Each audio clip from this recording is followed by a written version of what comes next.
Good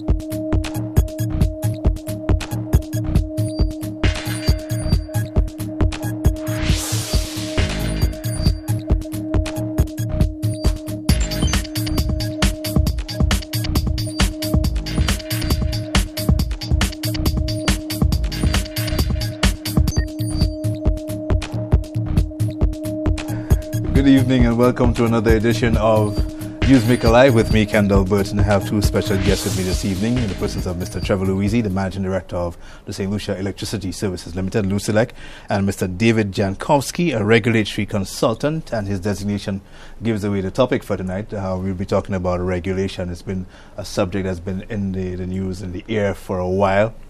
So we want to spend some time talking about it today and demystify some of the information that's been bandied around. Gentlemen, welcome to Newsmaker Live. Mr. Jankofsky, welcome to St. Lucia. Thank you very much. Pleasure to be here. Is it your first time, Mr. Louisy, on Newsmaker Live? Yes, I think it's the first time on Newsmaker Live. I've been on other programs, but perhaps the first time on Newsmaker Live. Yeah, well, hopefully not your last. And as this regulation issue progresses, hopefully you can come back again. Traditionally, utilities have been vertically integrated monopolies in the developed countries like the U.S., where you're from, Mr. Jankowski. The technology has developed to such a point where competition is an option. So I wanted to speak to that for me, first of all, and tell me how realistic is it for us to think that the same can be applied to a small economy or developing country like St. Lucia? Well, I think that's frankly an excellent question, because even in the United States, the issue of competition in generation, not necessarily in transmission and distribution, but in generation only, has been a matter of debate since the late 1990s. Those of us who have been around for a while saw some successes in some states, and we saw some problems. California had some significant problems in 2000. In a small island economy such as here in St. Lucia, yes, I think competition could be possible, but the conditions have to be right, and I think the transition would have to be managed very carefully. Mr. Louisy, the conditions have to be right. Are the conditions right? I'm not too sure what he means by the conditions, but we have said to the government that we're not fundamentally opposed to the opening up of the generation side of the business, particularly in the area of renewable energy. And I think that there seems to be some consensus on the position between the government and ourselves. We simply think that the market is too small for there to be a sort of general opening up of the entire industry. As we've heard that on the transmission and distribution side, it's virtually not a wise thing to consider, where perhaps you may have one utility running poles and lines on one side of the street and another one on the other side of the street. I think that would just lead to additional chaos. But I think was serious consideration ever being given to that at all? I don't think so. But you would be surprised that I think in our sister country Dominica, that some of that is actually being considered to open up aspects of the transmission and perhaps distribution side of the business. So we hoping that common sense will prevail across there, and perhaps that would not happen. But one of the drivers of moves to regulate here in the Caribbean has been what's been happening in the developed countries. One of the reasons that's been put forward is the liberalization or the opening up of the telecommunications sector. But obviously, well, for me at least, from a layman's perspective, it's like comparing apples to oranges. You obviously both have been more involved in energy generation. So what are the differences? What can be brought across and shared, and what is feasible and what isn't feasible? Well, first, I'd hasten to point out that regulation is not simply needed because there's the possibility of competition. Indeed, if there were pure competition, regulation would not be needed almost at all. And that's what we've seen over the past 20 years with the explosion of the mobile industry and with technological advancements. We basically saw the old vertically integrated cable and wireless days, and a regulator would regulate cable and wireless the same way they would regulate a water company. Now with the technological advancements in some countries, you have 4, 5, or 6 mobile carriers, and I know of countries that have essentially gotten out of the business of rate regulation because or regulating tariffs or prices, because just like with groceries, if you don't like one supplier, you can just go down the store to get another one. So regulation can isn't necessarily tied to the introduction of additional generation sources or to competition. Yeah. Now, you both mentioned the fact that the transmission and distribution side of things will most likely remain a monopoly for obvious reasons, which you pointed out. But if we are to introduce competition or alternative energy sources, obviously it's going to have implications for your transmission and distribution. What are some of the concerns that LUCELEC has?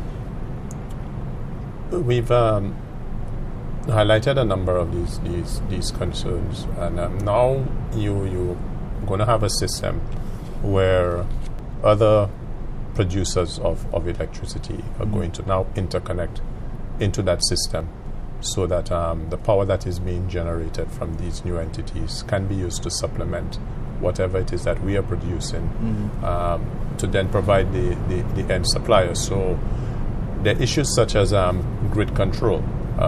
Who's going to control the grid? Meaning, who's going to speak to which supplier and tell that supplier how much capacity they need to bring onto the system at any specific point in time. So that's one of the major issues that we've raised. The other issue relates to stability of the grid. If you don't manage how these new sources are integrated onto the grid, it can lead to what we refer to as stability issues. So these are two areas that we've highlighted that there needs to be some serious consideration, because as it is now, LUCELEC has that responsibility. And we are not too clear at this point in time what the new regulation will propose in terms of who takes over that responsibility. And believe me, it's a significant responsibility. Yeah. But you also have concerns about the regulatory body, how it is going to be composed, how it's going to be structured, its mandate. What are some of those concerns that you have? First and foremost, we're not opposed to regulation. We think that based on the experiences that we've seen in some of the other countries, that the process has to be carefully thought through. You need to make sure that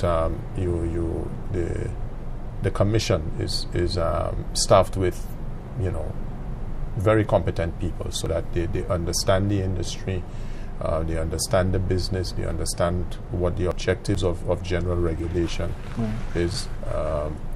You also need to make sure that there's a certain level of independence, that you don't want, say for instance, the utility being able to control what happens at any of these hearings, or the government on the other hand having a sort of overpowering influence and telling the commission that I want the rates reduced by a certain percentage. So there's a process that has to go through, and we are trying to make sure that whenever we get the opportunity to sit around the table with the government as they develop the new regulations, that we try to bring these issues into the discussion, so that at the end of the day you get a structure or a system that is fairly well grounded, And at the end of the day, all of the stakeholders have the confidence in that body, that whatever decisions that it arrives at the end of the day are transparent as well. So these are some of the things that we've been discussing with the government. Yeah. You want to add anything to that, Mr. Jankofsky? Well, I agree basically wholeheartedly with what the director has said. The importance of an independent regulator can't be overstated. There are various degrees of independence around the world, and I think from what I understand from my time here on the island, that there's been a working group and good interaction between LUCELEC and the government in trying to nail down some of these points, but without repeating them, an independent board, perhaps qualifications for the board. What are the term members for the board? Are they staggered so they're not necessarily tied to any particular government? Qualifications of staff. How will the regulator be funded to ensure that it has a reasonable degree of independence? All of those are legitimate concerns, and it sounds like they're being worked through in a pretty systematic manner.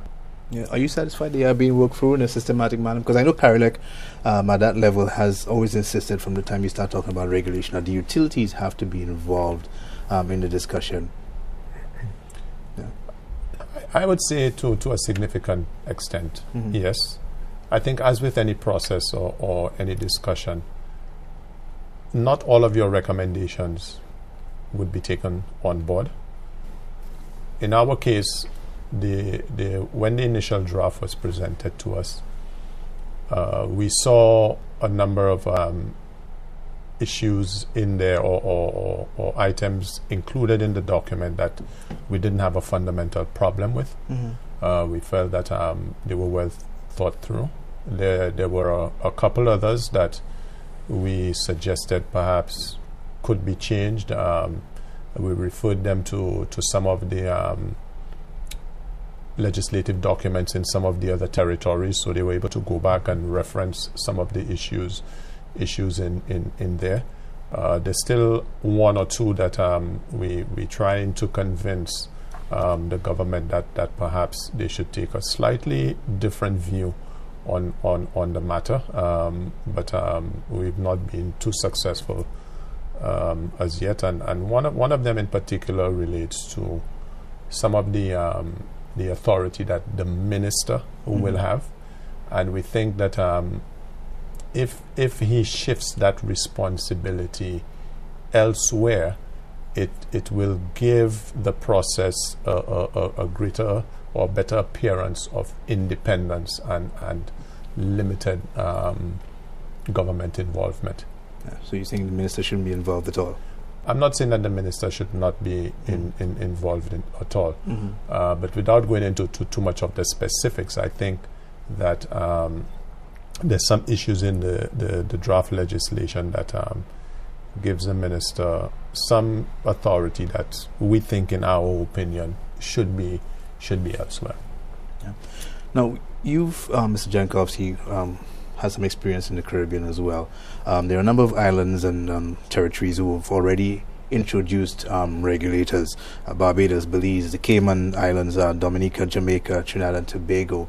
Are we moving into this with the benefit of their own experience? Do you feel some degree of comfort that has been tried here, or is it a case where one size doesn't fit all? One size certainly doesn't fit all. Yeah.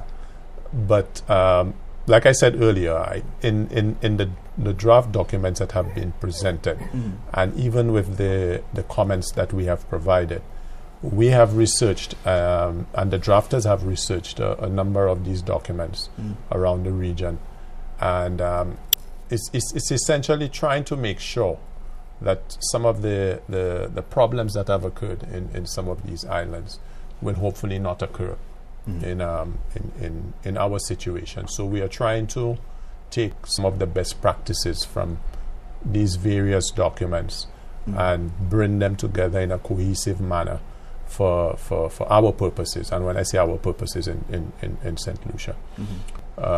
And like I said, there were some issues that we had, and we referred them to specific sections. Say, for instance, in the Belize legislation, and the drafters were able to go back and look at it and make amendments to ensure that the document that they were producing was further enhanced. Now, before the show, we were talking about the importance and the need for information and accurate information about regulation. I know once the topic of regulation first came up, and you listen to some of the talk shows and the calls coming in, one got the impression that people thought or still think that regulation means, government clamping down on LUCELEC and reduce rates for the consumer and that sort of thing. What are some of the myths about regulation that I want to give you the opportunity here to dispel tonight that you've come across? I think one of the things that we hear a lot is that LUCELEC is not regulated, and that's the furthest thing from the truth. There's the Electricity Supply Act, which was first developed in 1964, and it's been amended over the years. But it is the document that guides how we conduct our business, and half of it refers to the technical aspects of our business, and the other half of it refers to the financial aspects of our business. So for the financial aspects, we obligated to provide the Minister of Finance, in this case, a number of reports in terms of our performance. And on the technical side, we are required to provide the Minister with responsibility for infrastructure. That's now being transitioned to the Ministry of Energy, or all the technical matters. So it's a document that lays out the law that guides our operations. Some of the other things about regulation is we think that if it is managed, the whole process is managed properly, it can redound to the benefit of all the stakeholders. And when I say all the stakeholders, I mean the customers, the utility, and the government, who generally sets policy directives for the country. Okay, we're due for a break. Let's take the break. When we come back, we can talk a little bit more about what the advantages of regulation are for those stakeholders that you mentioned. This is Newsmaker Live. We'll be right back.